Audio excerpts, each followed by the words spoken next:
Welcome to Making Eating Healthy Again, the podcast where we simplify the complexities of modern nutrition and guide you back to the basics of wholesome eating. In today's world, dietary recommendations become a maze of conflicting advice and overwhelming research and trending fads that make eating healthy feel more like an unsolvable puzzle. Each day brings new headlines on superfoods, diet plans, and miracle supplements, leaving us more confused than ever about what we should really be eating. Join us as we cut through the noise to uncover simple, science-backed practices that can transform your health, delight your taste buds, and make eating healthy a joyous journey once more.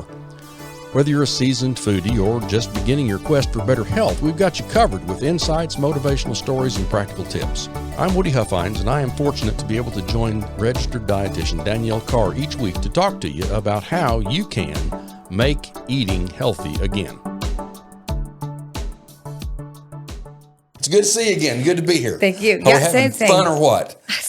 Especially about today's topic. You know, it's funny. We talked about how we got in the first time. We talked about how our thinking has evolved, and then we talked about how the fat heart hypothesis, the cholesterol heart hypothesis, last time how that got involved, which leads us now to where we are, which is okay. If you can't eat fat, what can you eat? Mm-hmm. So when you were in school, that you were certainly, I mean, anybody that's gone to school since 1960, the heart fat hypothesis has been the leading hypothesis. How were you taught about fat intake? It's the same as people think today. Saturated fat is bad. Monounsaturated fat is good. We never went over if seed oils were bad, but I don't know that science, maybe it was out there, but not educated. But I was still taught that fat is bad. We need to do heart healthy, low carb. I mean, really, I went to school eating in college and after college still lean cuisines, tilapia, just terrible fish. But frozen food, like the frozen fish, just because it was lean, no idea even looking at all of the labels and what was even in like this supposedly healthy fish. But lean pockets, lean cuisines, I mean, it was still fat is bad. It was all the food guide pyramid. Well, and 6 to 11 whole grains. As I've talked to people or I've lost weight or gained weight or whatever, and I talk to people and I try to get people to eat low carb, even my wife, the biggest hurdle that you've got is you can eat fat.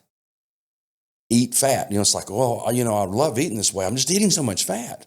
Yeah. And the conceptually that you need to eat 80%, 75 to 80% of your calories from fat just vapor locks people after this 60 years of fat's bad, fat's bad, fat's bad, fat's bad. Because at the end of the day, you got 3 macronutrients. Mm-hmm. Yep, your protein, fat, and carbs. And your protein requirement is going to be, depending on who you talk to, between 1.5 to 2 grams per kilogram of reference weight. So whatever your ideal weight is, in kilograms, 1.5 to 2 is kind of where the current thinking is that I know about. Okay. So for me, that's nominally 125 grams of protein a day. Mm-hmm. Okay, so if I have 125 grams of protein a day, that is 500 calories because a gram of protein is about 4 calories. Mm-hmm. So 125 times 4 that's about 400 or 500 calories. Mm-hmm. And then I'm not going to eat more than 10 grams of carbs, which is another 40 calories. So now I'm at 540 calories. It's not going to go well for me to be eating 540 calories a day. No, that is not. That is going to definitely disrupt your hormones and your brain's not going to know. So when you got all the calories that you need and you haven't, and you're avoiding fat, that's a problem. So when we got to the point that we couldn't eat fat, what did the recommendation become?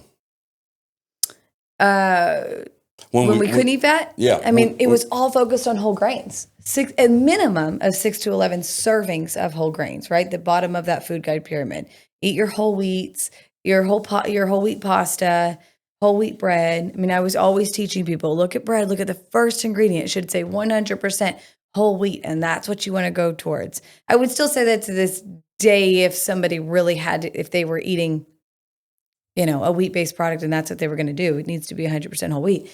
But other than that, that's what we were so focused on. Is that your question? That's what you're asking? Yeah, it's like, so if you can't eat fat, what do you eat? And the answer was whole grains. Now, you can call them whole grains or starches, but in terms of biochemically, does your body know the difference between a whole grain or a starch and a grain of sugar in terms of how it treats it biochemically? Yeah.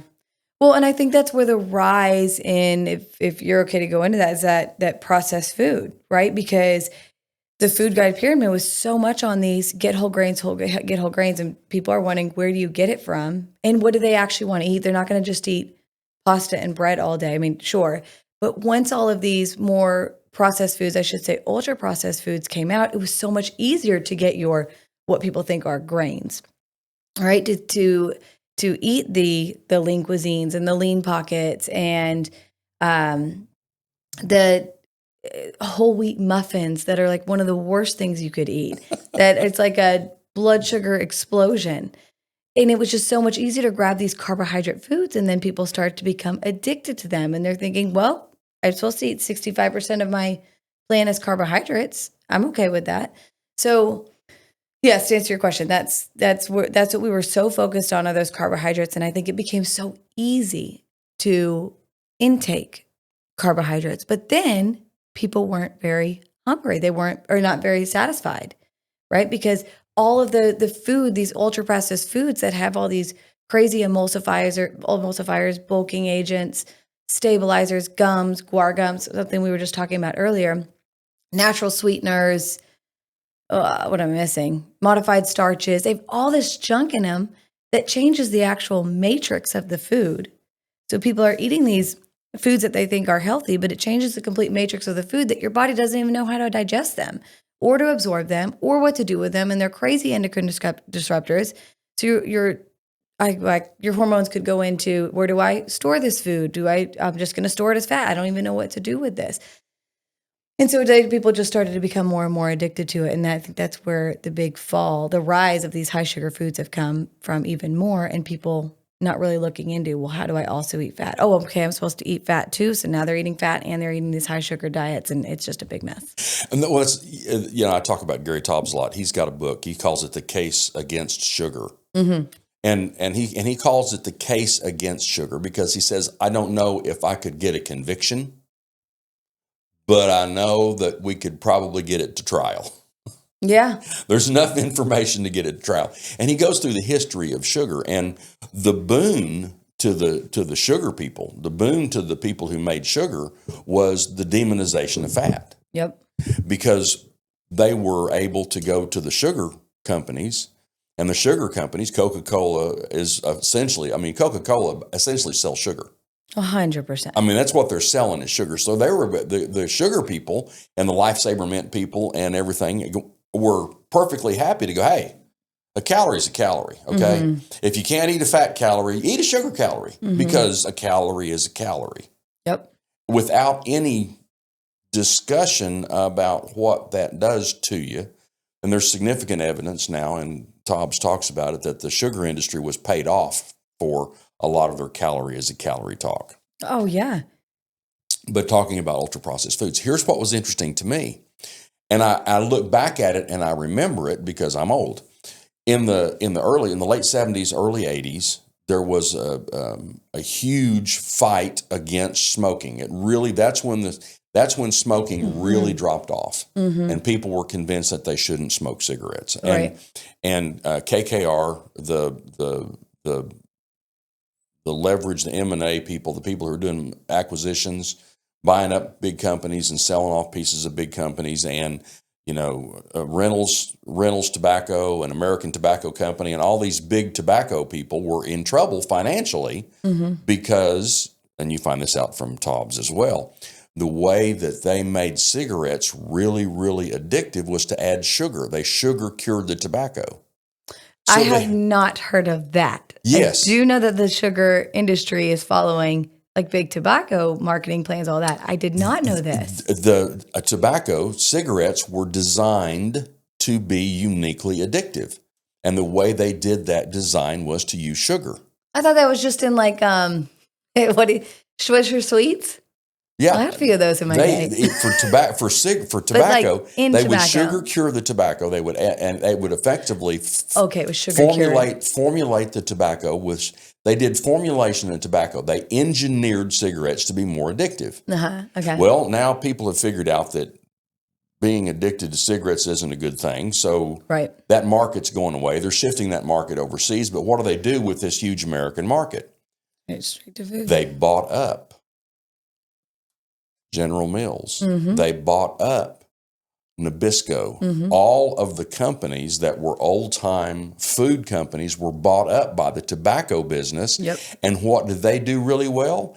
They use scientists to make things uniquely addictive. Mm-hmm. So this trail of ultra-processed food that we're on now, the headwaters of that creek is the tobacco industry losing money on tobacco and shifting to something else and finding a way to make it addictive so people would use it. Yep. And the biggest thing is what they did well is their marketing, right? Back in the day in the 60s and just back in the day, they did great on their marketing of talking about big tobacco to market to young adults with, was it like the Joe Camel guy? Joe Camel. Right? And their little commercials that they used had. cartoons to do cigarettes. Yep, goes same into what's today's industry for kids. It's those cartoon boxes with bright colors. I remember we used to get a prize in the cereal box. I grew up reading. I still miss reading the back of a cereal box. So that's what I did every morning. I'd read the same thing. I'd play the same game. But they did a great job because that's what we love to do as young kids. The TV commercials. So it's sad that they were bought up, and they lost that money in tobacco, but they have gained it exponentially in food. I think from 2000 because nobody was telling American Tobacco or R.J. Reynolds it's perfectly okay to get 3-year-olds smoking cigarettes, but they dang sure say that about breakfast cereals. Yeah, absolutely. So the size of their market has expanded just exponentially because everybody's got to eat. Not everybody has to smoke a cigarette. Mm-hmm. Now, how do you think that arc played into the food pyramid? You mentioned the food pyramid. In 1977, the hearings came out. First food pyramid was developed and published in 77 to 80. So how do you think that ultra-processed, you were talking about the ultra-processed food and the food pyramid. How do those things really tie together? How does ultra-processed food tie together with the food pyramid? Yeah. I think it was the rise in the same with big tobacco, right? Becoming the new big agriculture, and I'm trying to think what your question, how can I answer your question? Do you think that big food and big ag drove the food pyramid? Yes. And that, I mean, there's nothing, if you look at the food pyramid, everything in that base layer, that's the carbohydrate, is processed. Mm-hmm. So I think back in the day, to be. You can't eat grains unless you process them. Nobody goes out and grabs a handful of wheat and puts it in their mouth and eats it. Right. It has to be processed. Yeah, and process isn't a bad thing, because back in the day what's bad is the ultra processed, but I'll get there. Unfortunately, back in the day there was famine, right? Very undernourished individuals, and that's what we needed to fix. And now it's the complete opposite, right? Half of the world is actually obese, not overweight, they're obese. But so we fixed that, right? They were undernourished, so companies needed to get out, or government, Congress wanted to get out ways. How can we get people to eat on a cheaper diet? I don't know that there was anything malicious that had started with that, right? Let's figure out, how do we get people to eat? Okay, now they're getting on a grain diet. We're starting to get people a little bit more nourished, but how do we get people to eat that are actually going to eat budget-friendly foods? And then it went into, okay, so we got budget-friendly foods. Maybe there's pastas, maybe there's breads, maybe there's some baked goods. But then companies start to see, okay, well, understandably, they need to make their money, right? They're a business. And so how do we get people to eat these foods, continue to want to eat them? It's okay to overeat them and just come back for more and more and more. And so I think that to answer how it played in the food guide pyramid is, we're stuck with these grains. People are eating grains thinking they're okay. But then what's getting added into these foods becomes exponentially worse, and there's not really any regulation, right? There's the grass, generally recognized as safe. Generally recognized as safe. Yeah. Yeah, through the FDA, which it drives me crazy because it's like generally recognized. I don't. If you were like, you can have a little bit of jet fuel. I think that'll be okay with your body. It generally should be safe. That's just crazy to me. And I think it was the 70s they started to lower their standards in the generally recognized as safe. I think that started with just like baking powder and baking soda and what's involved. And then in the 70s, they really lowered their standards to where food companies can get by with almost anything these days. And so I think that's really where the culprit really started to change with America's diet and obesity and diabetes increasing is because of all of these ultra processed foods. So these processed foods are okay because processed means just changing anything from the natural state. So canning things, freezing things, right? So do we have any I've seen one international standard on what ultra processed means. Yeah. That there's raw foods and then processed foods and then ultra processed foods. How do you draw that line? Where do you come down on what makes, let's take an apple, okay? If you have an apple, obviously you pick the apple off the tree, it is unprocessed. Right. So what are the steps in an apple? If you make applesauce out of it, if you just mash it up into applesauce, you've processed it. That would be stage 1. There's a NOVA standard. Okay, so tell me about the NOVA standard. So there's a NOVA standard table that's 4 classifications. So step 1 is you've got an apple that you might grind down. Step 2, hold on, let me think about this. That's your processing. Step 2 is processed ingredients.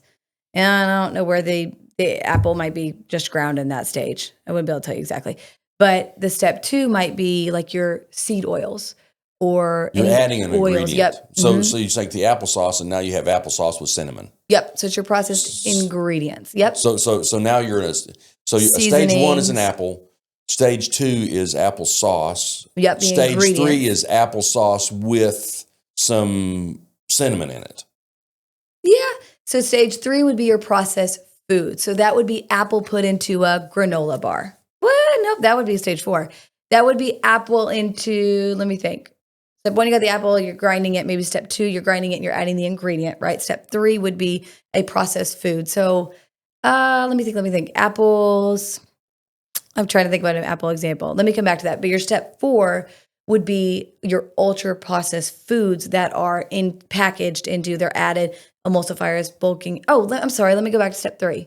Step 3, your apple would be like adding natural sweeteners to it. Maybe like your dried apples that you buy that you think are good in a packaged bag, but there's also added ingredients to it and some artificial sweetener added to it to make it a little bit more sweeter. Or some desiccants or some things that are added for shelf stability. Yes. Yep. Thank you. And then your step 4 would be like you're putting it into an apple granola bar, which seems fantastic. It's like 60% sugar. And it's got all the emulsifiers, the bulking agents, the gums, everything that makes it stick together and also last 10 years. And so, I really did not realize. My daughter was over and we were making smash burgers, and obviously my wife and I are not going to eat a smash burger. We're going to eat smash burger patties. Yeah. And so she wanted a smash burger, which means she wanted to get some buns. So she went over to Brahms and got some buns. Yeah. So I could make her a smash burger and toast them up and do that. Well, we don't eat buns. We don't eat bread. Yeah. So the hamburger bun package got put into the little bread box thing where we stored low carb tortillas. And we didn't ever go look for the buns. Like 5 weeks later, I was looking for something and I opened up and I thought, oh my God, there's going to be a lot of green fuzzy stuff in this bag. And you pull the bag out and there's no mold on these buns that have been sitting there for 5 weeks. What?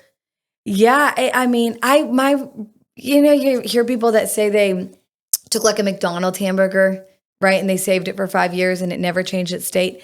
I loved that I got to see that. And I wish I kept it in real life. That happened to my brother under his bed, McDonald's hamburger. Who knows how long it had been there, but at least 2 years. completely the same state. And it's unfortunate. That's the same with food that you're just buying at a grocery store. When my kids were little, you're sitting you're going on a trip and you go to McDonald's and they get a Happy Meal and they're sitting in their car seat, and then you move the car seat out in 2 years and there's McDonald's fries under the car seat and they look exactly the same as they did when you got them. And I never had the guts to actually eat one, but you just look at it and then there's the other end of this. Have you seen the pictures of taking a drumstick? You remember the drumstick ice cream cone thing? Oh, yeah. Love drumsticks. Still around, yeah. Lay it on a plate and let it melt. Uh-huh. And it is... Doesn't melt. It is materials that are not found in nature. It's the same thing with ice cream sandwich. It's an ice cream sandwich or an ice cream drumstick, and it doesn't melt. It just gets bigger, and it's just weird. So how do you deal with on the Nova thing? One of the things that confuses me about the Nova thing is you go from stage 1 unprocessed to minimally processed. Yep. Stage 2 would be like the ingredients. Yep. And then processed and then ultra processed. Yes, I would say minimally processed would be more stage 3. So how do you draw lines what makes it ultra processed? What's the line that's drawn that you go from processing to ultra processed? It would be adding in kind of everything I was saying. So I'm going to answer your question.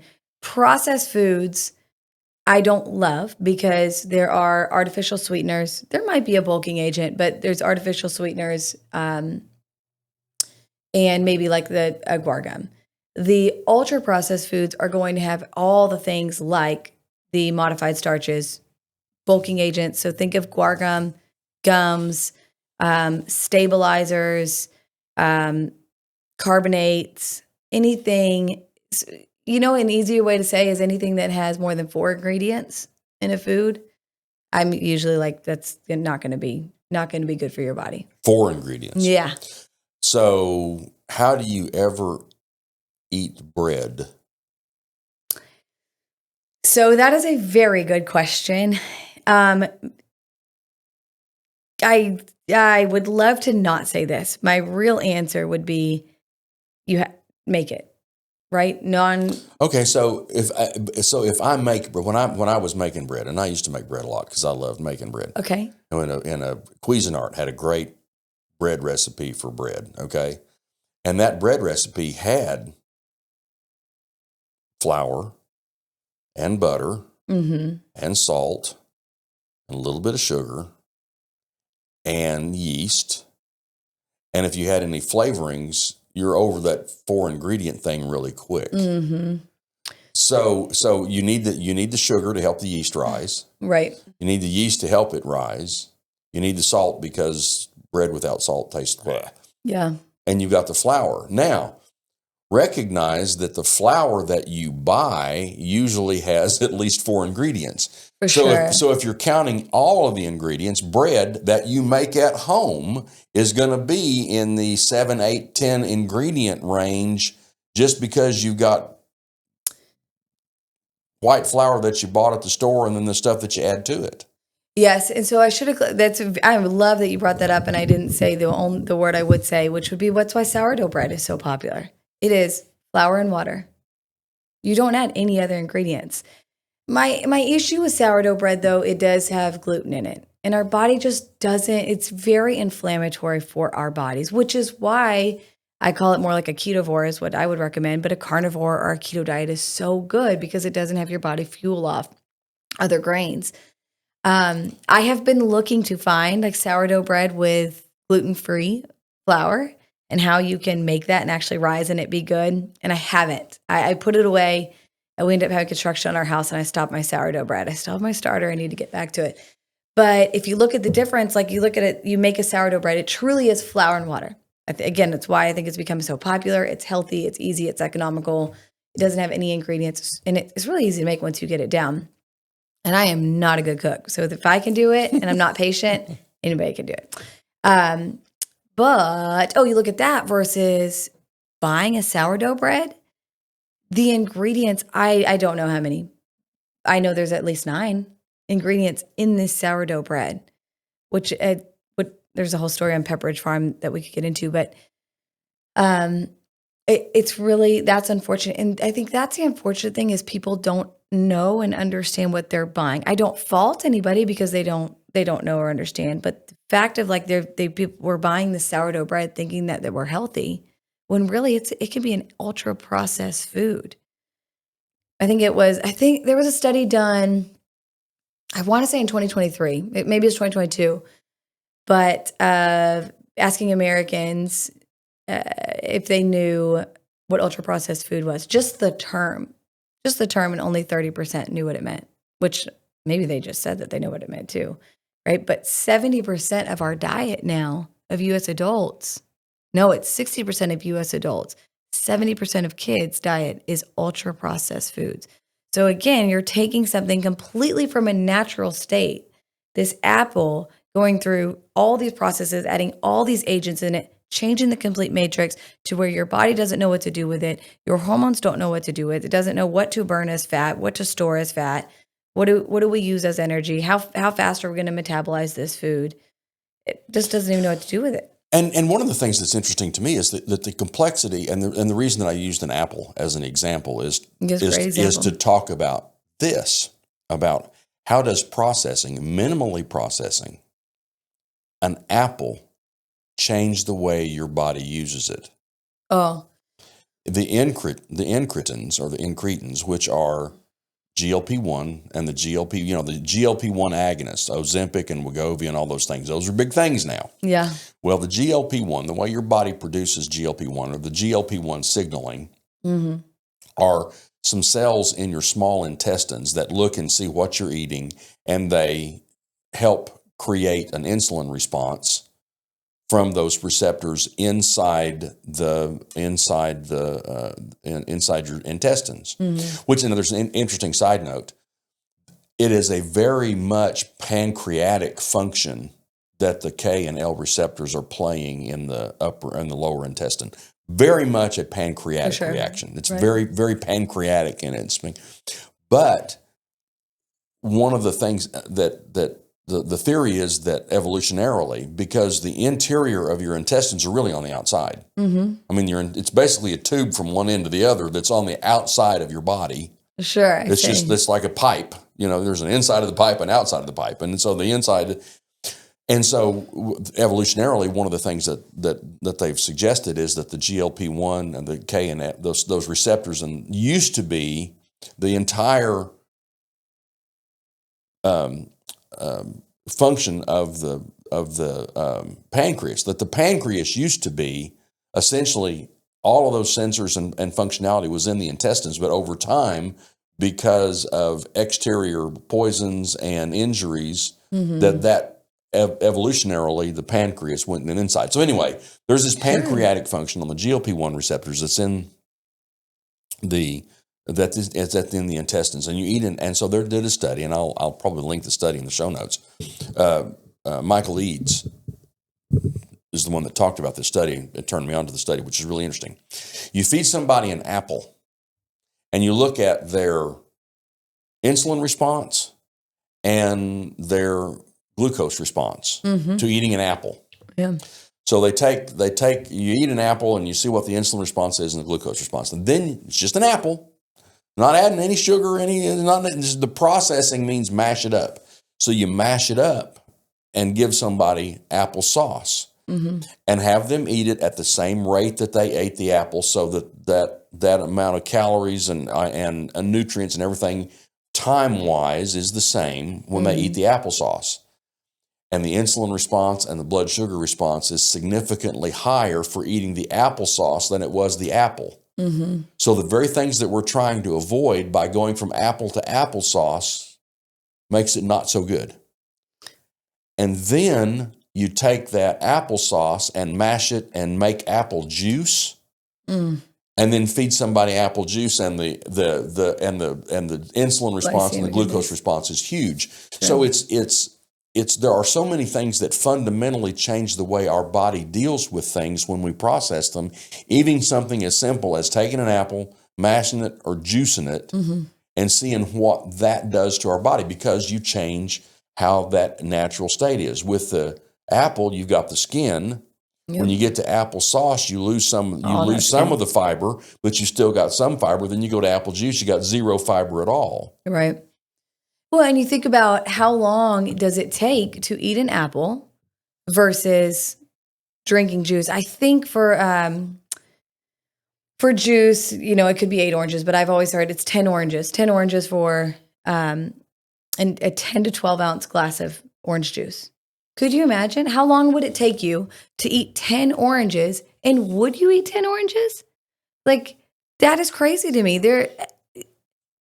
I wish that, I know people will think, that sounds a little crazy or dramatic, but I don't see the reason why juice should be sold, or because that is very dramatic. I understand. Maybe just not to kids. Like, you can have it in your household, but there's a lot you can't give to kids. But there should be like warning labels of don't. I've never thought about this. So I feel silly saying it, but you really shouldn't have much more than, honestly, 2 ounces in my mind. But there's no really purpose for juice because of what it does to our body. Maybe for cooking, like I make a cranberry bread with orange juice in it, and it's fantastic, and it helps with the stabilization or the moistness of the cranberry bread. But other than that, juice to drink it just can be lethal to your epithelial cells and to your glucose response. In our first when we started and we talked about, when we started talking about why we did this, one of the things that we talked about was the top 5 things that everybody should do. And the number one thing that you suggested that people should do is read the label. Mm-hmm. That was number one. What surprises do you, because I have been reading labels more. Oh, good. I want to hear. Well, I didn't read labels because I really don't eat anything that comes with a label. Okay. I eat steaks and eggs and chicken. I mean, Yes. There's not a label. I don't Yes. buy things in labeled forms because I eat a lot of meat. Yes. So I started looking at label things, like I was making my wife something that she wanted an Italian coffee. I was making it the Italian coffee. So I looked at the label on heavy cream. Yes. How hard is this? Right. It's heavy cream. It's cream. No, there's carrageenan in it. I don't know what the heck carrageenan is, but I mean, there are so many things that are done to foods. How did cream become a processed food? Stabilize it to make it last longer on the shelf, to where you could have your cream last for, 2 years, depends. Like, speaking of that, powdered cream, you call it powdered cream? I don't even remember now. Whatever that. Coffee mate or whatever. Coffee mate. Coffee additives. Yeah, again, so now that really should truly be illegal. It has trans fat in it, even though it could say that it doesn't have trans fat in it, because it has a partially hydrogenated vegetable oils, to where you could have coffee cream for, I think it lasts on the shelf forever. It's like the same as Twinkies. It's crazy. So I brought an example, actually, because I actually haven't even read this label. So the other day, we were at TJ Maxx. I never get to go to TJ Maxx anymore because with a 4-year-old and an 18-month-old, it's not enjoyable. But it was Christmas shopping, and the kids were wild. And so I usually do not try in ever. I think I've done this twice. Quiet them down with food, because I don't want that to be a learned lesson. And it just is what it is. Even if they're crazy in the store, sorry for other people. That's just a thing of mine. But yeah, we just don't do that. We don't buy food. But it was Christmas, and I needed to get this shopping done. And they really were hungry. Like, it was lunchtime. I didn't pack snacks. I didn't pack whatever. So what it is. So I grabbed these Bobos things. Like, again, I really haven't even read the label. I just bought them. I gave it to them. And as they were eating them, their eyes lit up. I mean, it was like, I should not compare giving cocaine to a child to what I was about to do. But that, yes, to where I immediately was like, whoa, what is this?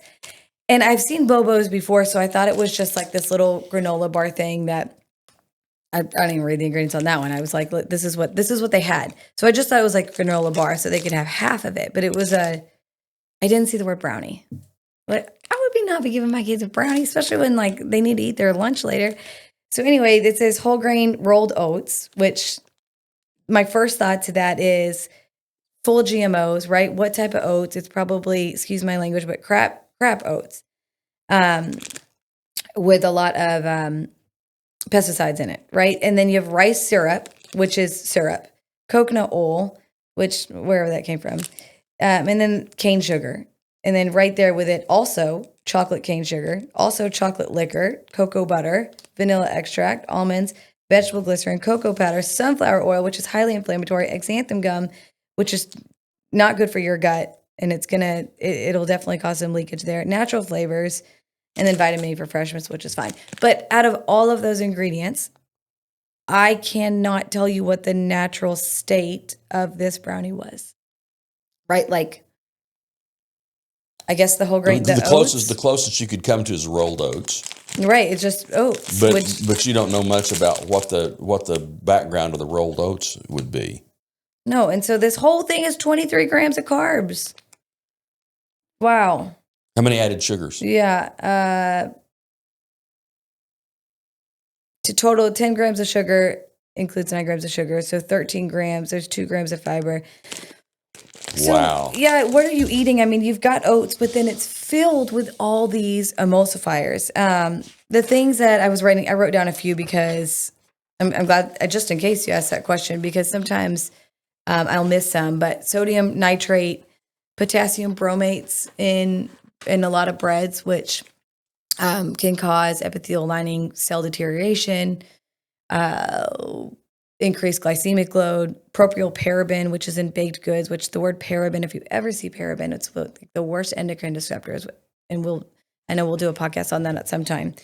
BHEA and BPT, which is obviously all plastic, sodium benzenate, carrageenan, which is really just a emulsifier and a stabilizer, but it can definitely cause leaky gut because your body doesn't really know how to handle it. It's just like a gum. So it just kind of sits in our body. Think of a gum. If you swallowed a piece of gum, is your intestines, are you going to actually digest that, absorb it, break it down? No, it's just going to like sit there. And so your body doesn't really know what to do with that. Hydrogenated vegetable oil, we talked about that with trans fat, a huge thing. Any natural flavors. A natural flavor is just where they take maybe a little thing of strawberry. Like this has natural flavors. I don't know what natural flavor. We'll say maybe it's chocolate. Yeah, chocolate. And so they take that one little piece and then they add over 200 chemicals to make this taste explosion for you to want more and eat more and then just want to go and buy more. And think about like over 200 chemicals in this one little ingredient your body's not going to know what to do that. We aren't made of chemicals. And it's not just that we're not made of it. So to kind of catch us up to the arc was, we said fat was bad. Mm-hmm. If you say fat's bad, then you got to eat something. Right. You got to have you got to have calories from someplace. Yep. So the sugar industry came in and sold us on the idea that a calorie is a calorie. That if you would need some quick energy, you just eat a lifesaver because by golly, a calorie. Yeah. Which then allowed the tobacco companies who had significant experience in taking a product and making it very addictive to get into the food business to make these things very addictive, to give us these ultra-processed or these designer foods that are designed to make you want more and more and more of them. And right. you mentioned the kid's eyes lighting up in the case for sugar. That was the case against sugar, and Tobb's case against sugar. One of the people one of the scientists he was interviewing, they were very careful not to give their child any sugar at all. Mm-hmm. They really were very strict. And aunt came over with a birthday cake, and he said that the kid took that first bite of the second birthday cake and looked at his dad like, "What have you been hiding from me?" Uh-huh. I was like, yeah. Oh my God, where has this been all my life? Yes. So you've got this arc now where we've got companies with the ultra-processed food, and we'll talk a lot going forward about all of the stuff that's in our food that we probably shouldn't eat, okay? So we've got this ultra-processed food that people find very addictive. Now, the next piece of this for me, that's about right. The next piece of this for me is, how do they justify you eating these foods And I think the way that they have been able to justify it is treating calories the same and making the statement, calories in, calories out. Because, and I mentioned this, I think, when we started, one of the things, the thing that I am most hard over about the calories in, calories out paradigm is that I've always been heavier than I wanted to be or heavier than other people wanted me to be. And that assumes that I am either lazy or a glutton. Gluttony and sloth are the only two options in that paradigm of the world. If it's calories in, calories out, then you're either a glutton or a sloth or both. And the carbohydrate insulin model, which is what we'll talk about, the difference between those two, I think is the beginning, for me, it's the beginning of starting to understand that the complexity of what we eat is more than one, just calories in, calories out. And that two, small components, like some people would say, oh yeah, it's got natural flavorings in it. I mean, how much of that stuff are you taking in? Right. Well, how much cyanide does it take to poison you? Right. And that moving from calories in, calories out to a carbohydrate insulin model, I think is the first step at getting people to understand the difference between a complex system and a complicated system. Sure. Yeah, absolutely. Yeah, where do I start with that? But so you were taught calories in, calories out, I'm sure. 100%. It's really, I believe that ADA is American Dietetic Association that's still the model. The standard model is to eat less and move more. We're not, I'm so thankful, like really in the last 5 years, I almost want to say 3 years, people have started to just see, oh, there's something about labels, or, oh, there's something about ingredients. I should know something about that. Unfortunately, I remember in this study of like 2019, I read that the standard American eats an average of 4 junk foods a day, which is incredible because think of how much is in one thing of junk food. But I understand that people don't have to I understand that people don't care to understand all about the hormones and how our body is affected. Calories in, calories out, it's easy to communicate. It's easy to communicate. If we could just talk let's just start with insulin. If people can just start to understand the basics of insulin, which is what we talked a little bit about last time. The more you eat sugar, our pancreas is going to release the insulin to get the blood sugar out of the cell and either store it as fat or maybe a little bit of sugar that we use, which is like really nothing. But most of it is stored as fat. And if we aren't moving, especially even more, which most people are sedentary these days, especially with working from home and working on a computer, then our body surely isn't using it, it's stored as fat. And when that's high, it's just going to sit there. But on the opposite side, when we have glucagon, when we have less insulin, we've got this glucagon response, which will actually go into fat burning mode. So we can either be in fat storing mode with our insulin, or we can actually go in the opposite of fat burning mode. And if people can understand, okay, you got hormones, you got fat burning, and you've got fat storing, what can we eat, or what should we not eat, which would be easier for us to not go into fat storing mode, and then to go off, what's going to kill our cells, all of that, which we won't get into. And then you've got the adiponectin, right? The adiponectin hormone, which will actually help your body know is there insulin sensitivity. I'm kind of going off on a tangent on this, so I'll stop at that. But those are big ones. How much of our body is going to be sensitive to this insulin? It comes from our fat cells, and how much of our body is going to actually burn this food for energy, or is it going to be stored as fat? And if people can just understand that our food, there's messengers in our food, and whatever we eat, there are food messengers. Think of little codes on a computer. What do you call that? Smart people stuff. Oh my gosh. It's really not smart people stuff. It is. I don't know this technology. But anyway, your body has food messengers. So you eat that food and it's going to tell your body everything to do it in a beautiful way. But it is all messed up. If it's food that your body understands the message. Yes, in a natural state or minimally processed in the way that it was frozen or canned. Yes. And that's interesting.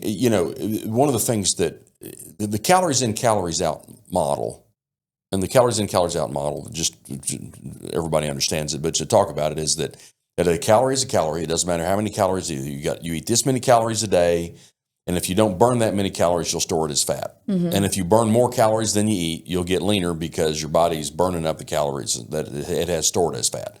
The real simple calories in is how much you eat, calories out is how much you move. So, and Taubes talks about this, and it's an interesting concept a lot of people don't understand about science. Scientists study what they can measure.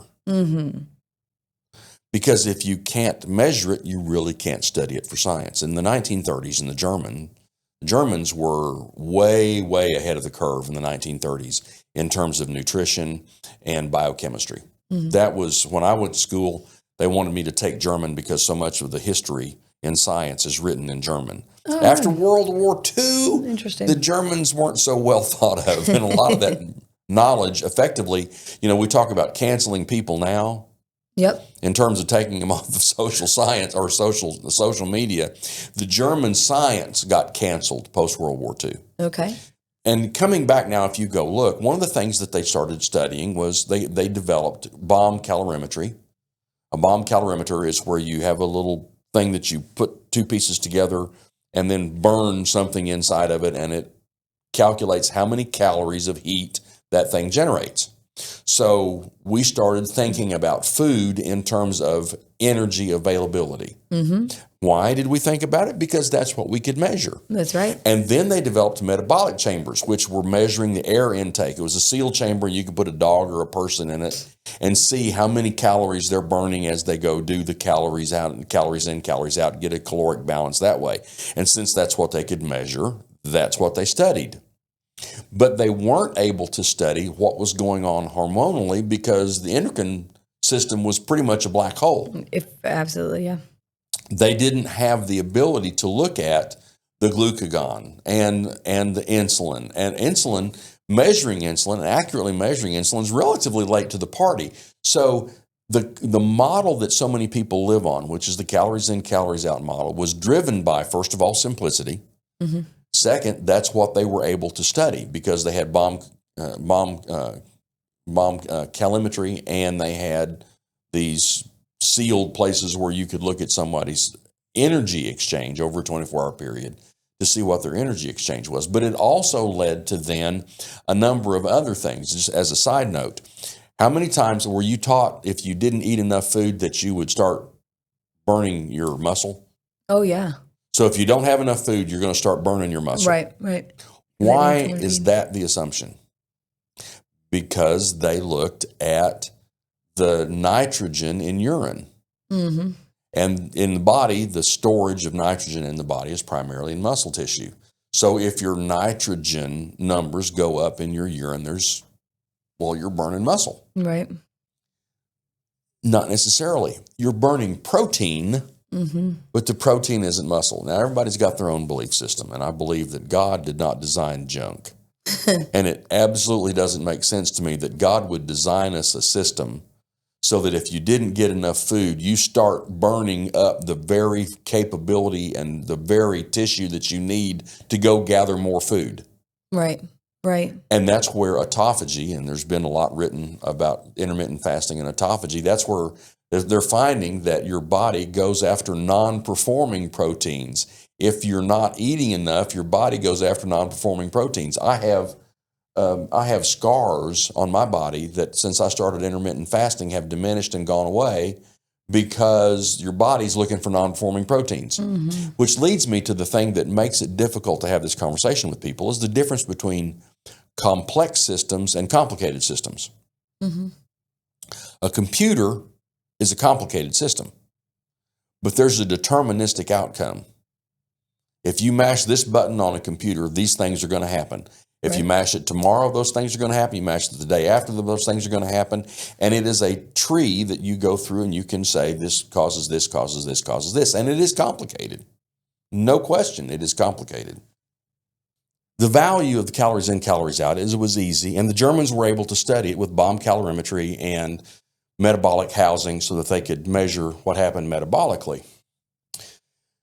Complicated, yes, but what we've got in terms of the human body is a complex system but it's not deterministic because lots of things start changing and it adapts to changes. And that's the difference between a computer doesn't adapt. Mm-hmm. You got a computer, it's a complicated system. You do one thing, it always does that thing. Right. The human body adapts. If you eat something, your body adapts to that thing. And that thing makes it a very complex calorie. If a calorie is a calorie is a calorie, then there's no way to start saying, okay, well, I wonder if we eat carbohydrates versus fats, what happens? Because very different things happen in the body. Right. If you eat protein versus carbohydrates, what happens? What happens is a very different thing in the body. So that this calories in, calories out paradigm that we've gotten into is it's an oversimplification of something that is a complex, not complicated system. But the point is, we weren't able to study it until we had the scientific measurement to go and find these hormonal changes and the GLP-1s and where does the GLP-1 thing is and what happens with the incretins and how do the incretins treat and change the way we have gastric emptying, and the gastric emptying then affects the way your fullness is. Mm-hmm. And that then affects the way your ghrelin and other things make a decision about how chemically you're having that reaction to having a full stomach. But then we are also finding out that there are nervous system reactions to having a full stomach. That having a full stomach, the bioreceptors that your stomach has that go, I'm full, those bioreceptors then have a hormonal cascade as well as a nervous system cascade. We don't understand all of it, but all of it is a hell of a lot more complex than calories in, calories out. You eat fat, you get fat. Absolutely. And that's why I'm thankful that, especially with RFK in office too, I'm thankful that we're starting to just get maybe a little bit somewhere where people are starting to, again, they don't have to understand this, but just start to see it. There was a study done on people that ate ultra-processed foods for a week. And they could eat whatever they want versus eating minimally processed foods, basically just processed foods, which is not bad, just basically foods in their own state. Maybe they ground it, maybe they froze it, maybe they canned it. The ultra processed food people ate 500 calories more a day, and they were full at that point, which equals 1 pound a week, right? But the people that did not eat processed foods actually were in a deficit of 300 calories a day, right? So now you might be losing weight. So on that standard, sure, calories matter in the way that if you're eating 500 calories more a day, yes, density-wise, you're going to gain weight. But those people also never really felt great, depressed, right? Maybe anxiety, there's all these issues.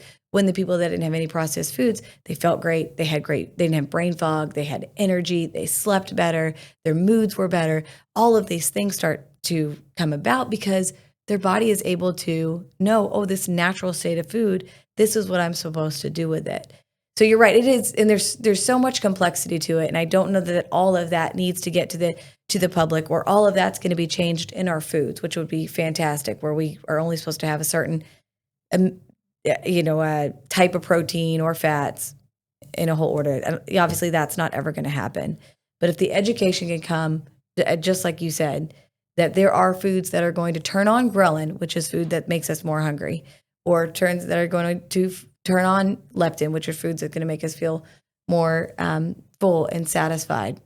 That would be pretty good to know. And that's an interesting point that you make, is how do we communicate it and how do we educate it? Mm-hmm. Because I think where the failing is, it's really easy to understand calories in, calories out.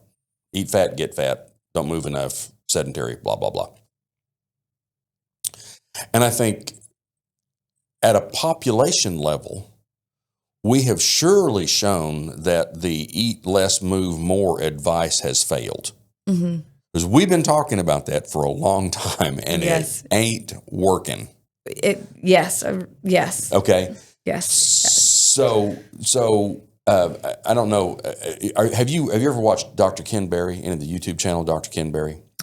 Not a lot. I've seen a couple things. We'll talk about this over. Ken Berry's one of the people I'll talk about over and over again. Gary Taubes I'll talk about over and over again. Ken Berry came out of medical school and he's a family practice, and he's telling his people eat more or eat less, move more. And his patients are getting fatter and sicker. And as he said, I had, my patients sucked. I was giving them the advice and they weren't following the advice. And I just had a bunch of really sucky patients. And then he got a little older and a little heavier and a little heavier. And then he got pre-diabetic.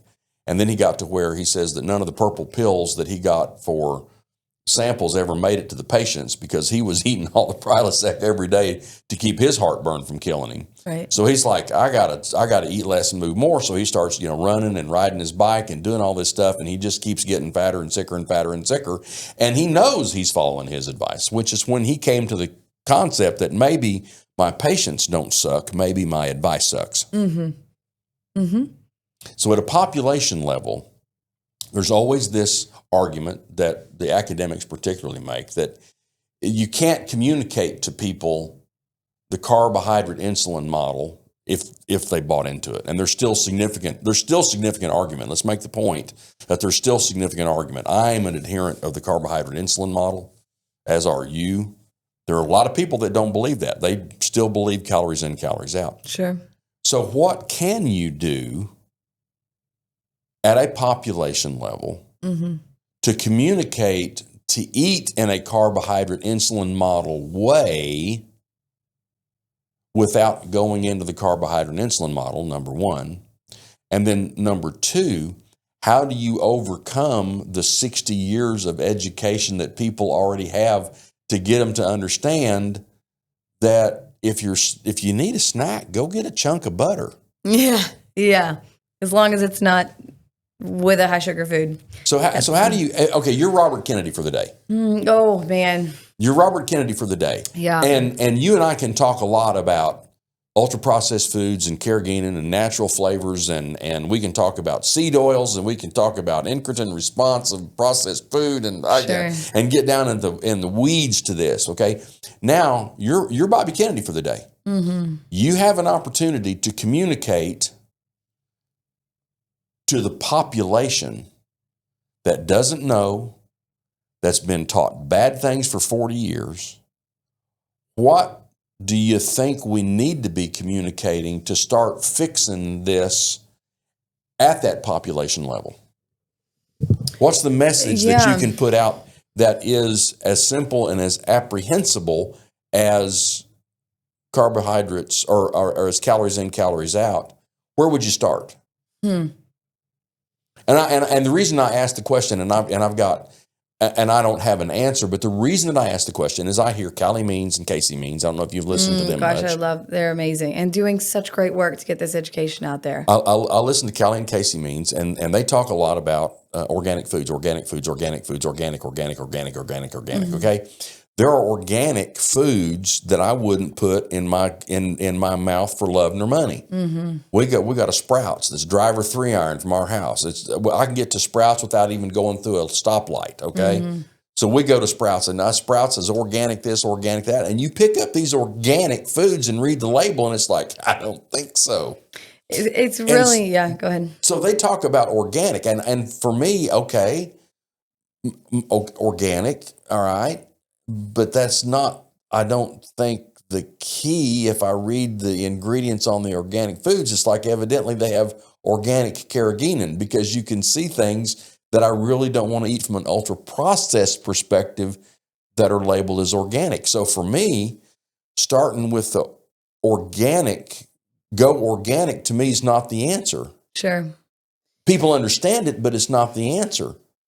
Okay, so you say, okay, I really can't say go organic. So what if, okay, don't eat processed foods. Okay, there are processed foods. Sugar is minimally processed. You can buy cookies that have flour and sugar and milk in them, and that's minimal processing, and you look at the label, and it's just flour and sugar and milk with no preservatives, no carrageenan, and no red dyes and things like that. That doesn't mean that cookie's healthy. So, okay, so I can't communicate the processed thing necessarily. I can't communicate the organic thing necessarily. I'm really at a loss. If they made me Bobby for the day, Some areas I got an answer like that. Mm-hmm, Okay, right. FDA, first of all, you cannot come from industry and go to the FDA, and you can't go from FDA to industry for 15 years. Period. Yeah. Paragraph. Get rid of television commercials for drugs. Got it. Heard you. Done deal. Yeah. Food pyramid. Put people together in the USDA to start looking at the science instead of just glossing this stuff over. Got it. But when I start thinking about how would I communicate at a population level, at a level of understanding that because I talk to people, I'm like, oh yeah, I'm keto, I'm low carb. You're drinking a Gatorade. Well, yeah, but that's juice. I mean, it's electrolytes. It's healthy. No, Right. people who want to be don't understand what it's doing. So it's a trick. When I ask you what would you communicate, it's a trick question because I have no answer for which I'm comfortable that, yeah, that's the right direction to go. Yeah, I appreciate the question because obviously I work on a scale of a client or group clients. So more in an individualistic way of you meet people where they are, right? It's, for somebody, it actually might be less calories and move more. That might be it, because if someone is over 300 pounds, 400 pounds, or maybe less, it depends on the person and what they're doing in their lifestyle. That's their start, right? There's and then teaching them, there is way more into that, but this is where we're going to start. I just want you to walk and burn 200 calories a day. I don't know. Or it might be something more individualistic of let's just look.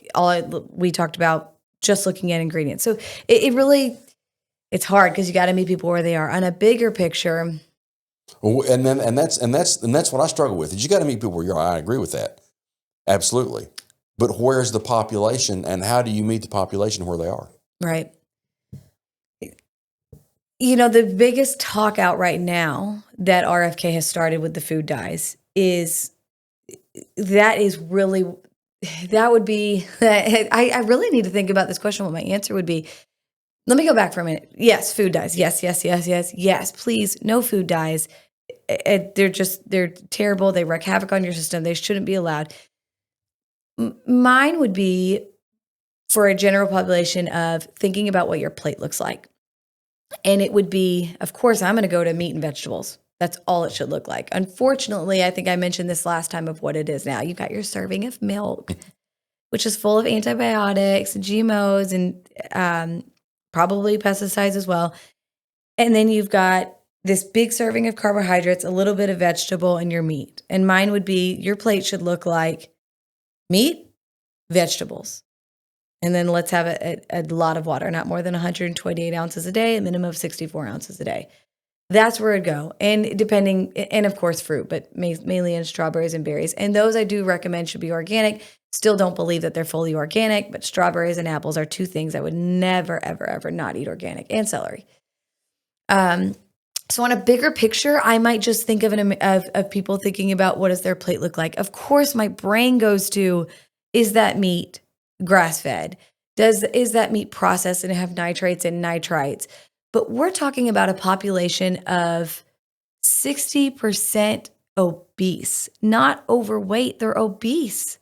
1 in 5 kids has diabetes now. That is crazy. I believe it's 20% of the population of kids have fatty liver disease, non-alcoholic fatty liver disease. So, and the trend is only going upwards, right? Billions and billions of dollars are spent on marketing campaigns to help this just to continue to increase. And so to stop this, the great thing is, we'd stopped this with tobacco use, pretty much. How do we do this with foods that are so intertwined in where we're getting our meat, what's in our meat, the antibiotics, the dyes, the preservatives, the pesticides, the GMOs? Wow, where do we start? But before we even, and that's where I struggle, is before you even get to the pesticides and the GMOs and a lot of stuff, that is kind of inside baseball for most people.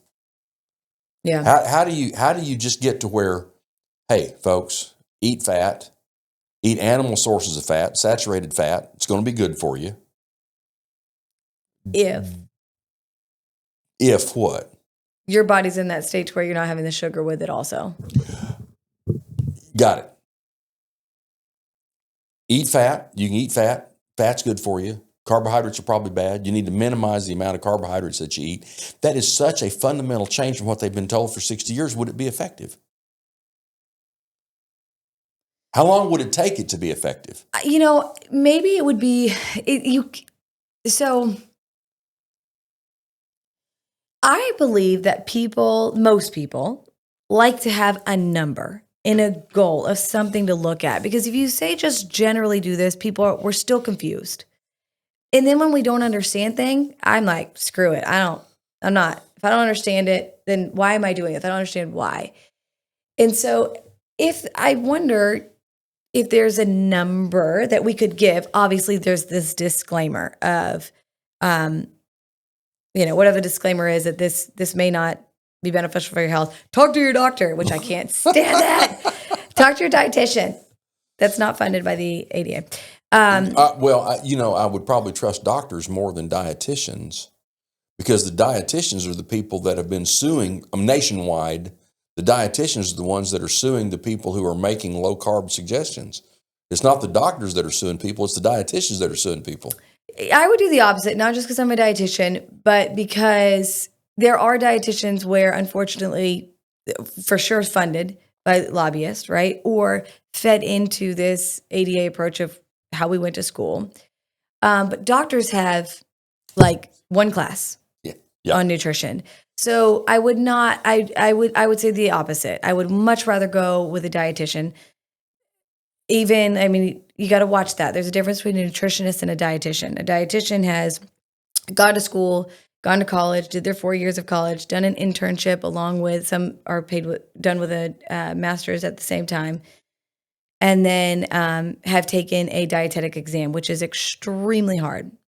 And then we have to keep up so many CEUs every 5 years, and we have to turn in a big portfolio. So we actually have to keep up on the science. Then why every time I read a really stupid news article about what you should eat, the person that wrote it's got RD after their name? Yes, unfortunately, you're saying that every time. But it's I have yet to see somebody with an RD behind their name write something in the media that I have seen that I go, okay, this person gets it. Yeah, you got to look at what's their schooling, what type do they do. If I stayed in my standard practice that I did for 10 years, and I stayed with that thought of the calories in versus calories out, I would be there. You got to look at the people that are staying up with today's times, which I believe the generation today, especially, they're so much more aware of what's going on and looking into things that are not just about calories in versus calories out. So you really got to look at the dietitian. You have to know that's the unfortunate thing is you're looking at and you're seeing that and thinking you're still in this old model of thinking. You're still in this food guide pyramid world. And that's a really unfortunate thing. So where do we get off on this? Well, dietitian, but the other piece of that is, and doctors have the same issue. I think I've mentioned it here. A friend of ours is a doctor, has lost a significant amount of weight, and finds his blood numbers significantly better since he's been doing low carb, keto, intermittent fasting, and the things that my wife and I do. Yeah. And he's like, man, y'all are letting me do that, and it is very frustrating to him that he is concerned about giving that advice to his patients. He's a GI doc, but he's concerned about giving that advice to his patients because, as he says, if I tell somebody to eat 75 to 80% of their calories from fat and 2 weeks later they have a heart attack, and the wife sues me, I am on the witness stand and her attorney's saying, are you aware of the American Diabetic Association guidelines? Are you aware of the American Heart Association guidelines? Are you aware of the American... And he said, I'll never get malpractice insurance again. And see, I think that's where doctors need to refer to a dietitian, where a dietitian can say, okay, so here's what that looks like. This 70 to 80% of fat, and where are you getting vegetables? Are you getting fruit? Because the problem is we're so addicted to food. Food is addictive. Food is a drug. And so when you tell somebody to just go do a keto diet or have 70%, 80% of fat, and that's all you say, people don't really understand what that means. And they don't realize that this little few gummy bears that they ate or chips off their kids' plate or little French fries here after the kids completely changed their state of ketosis and maybe needing to burn off that fat. So now all this fat that they just ate is just sitting there and it's not really being burned as much for fuel. And so I think that is the problem with where doctors need to understand, okay, if you're going to do this, refer to a dietitian, that's somebody that can help you overcome the food obstacles, the brain obstacles, and what you're going through to eat this certain way. Are the dietitians' licensing bodies coming over to carbohydrate intermittent model, or those professional societies still in calories in, calories out? Yeah, so I was going to say that earlier. That is the unfortunate thing with, like, when I do my CEUs, I'm very cognitive and weary of what I look at. Who are these CEUs, continuing education units, funded by? So there was a CEU on, I don't know, what milk does in the body, right? Or should we have milk or should we not drink milk? I don't remember what it's called, but something like that. Who was it funded by? The Dairy Council. So of course the whole thing was about how milk is good for your body. We can get into that another day if it's good for your body. We got an interesting study here about how beer is good for you by Anheuser-Busch. So many of these CEUs are funded by Nabisco, well, Coca-Cola. It's not just the CEUs that are funding, but okay, well, and see, now that's a question. Because the research is funded by them. If the dietitians is, what's your licensing body? I don't know what the licensing body is. I can't recall. American Dietetic Association. American Dietetic Association. They approve those CEUs. Because the research is through them, yes. So if I go into the phone book or get on the internet, what percentage of dietitians do you think are going to give you good advice versus the advice from 40 years ago? If you grab a handful of 10 dietitians, I mean, how many of them are going to be calories in, calories out? How many of them are going to be carbohydrate insulin model? 8 to 9. Yeah, and wow. Here's the sad thing is I shouldn't say sad. I miss being a part of the dietetic community, right? When I worked in the hospital, we were with a lot of dietitians. I am a part of the dietetic community, but we have a very different way of thinking. I've always had a very different way of thinking for the past 10 years that I don't really associate with dietetic groups because I still do. Like I still go to meetings, little happy hours with them, but I really would rather spend my time doing all the research on what's the new research versus there's nothing bad about dietitians in hospitals, nothing bad, but there's a lot of dietitians that mainly go in that clinical side of things, right? So they're thinking about tube feedings and TPNs, and so again, dietitians are fantastic. You just want to make sure you have a dietitian that's in the community area and that is doing their research on, to me, holistically, what is going on with our bodies? How does food affect our hormones? What's the new science? Just like doctors, right? What's the new science? You have a doctor you go to that's 85 years old. Well, I used to love older doctors, but now, not that they're bad, but I would want to go with somebody that's new into the emerging research. Well, and I think we talked about this. The science is done, and it takes about 5 years for the science to be then accepted or replicated, so that the science is done, which then puts it into a textbook, and it takes 3 or 4 years, 5 years to write the textbook. So the textbook gets written to go into medical school to teach the doctors that are in medical school. So by the time this gets into a textbook that the doctor's learning in medical school to go out and practice, that science is 10 years old. Yeah, right. And it's the same thing in the nutrition world. This inspires me to really see what's being taught in universities right now. Well, that's why I asked the question to myself. That's why I'm asking me, if I'm Bobby, what do I do? Yeah. I'm tickled to death that Bobby Kennedy's there, but how do I at a population level communicate this? And I'm sure we'll see what his answer is. If you look at what Callie and Casey Means are saying and how they're saying it, the amount of headwinds that all of us are going to face trying to change this is just unbelievable. Uh-huh. And I hope the Make Eating Healthy Again podcast can help start getting people to think about those things. Yeah. So that's where we are now. So what are we going to talk about next week? So we've talked about fat, and the fat led to carbohydrates centric model, and the carbohydrate centric model has led us to carbohydrates in, carbohydrates out, ultra processed foods, designer foods. So what do we talk about next time? What do we have it planned out? Well, we were going to talk about that.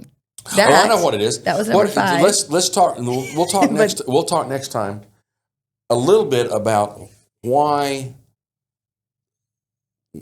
How do you teach? What is next time? What we'll talk about is why isn't the science keeping up? And we touched on it here with who funds the science. And people talk about follow the science. I think you follow the money and then you'll find the science. But we'll talk a little bit about the science and why the science isn't keeping up, and then have a discussion about what does low carb eating mean and how do we do that. And we hope everybody will join us. Yeah, I think that will be a great one. Something that people are very confused on, and hopefully we will give some simple areas at least to take away. And a week from now, I will have had a week of CGM data that we could talk about what it looks like to eat carbohydrates, and we'll see you then. I love it. Bye. Bye. Thank you.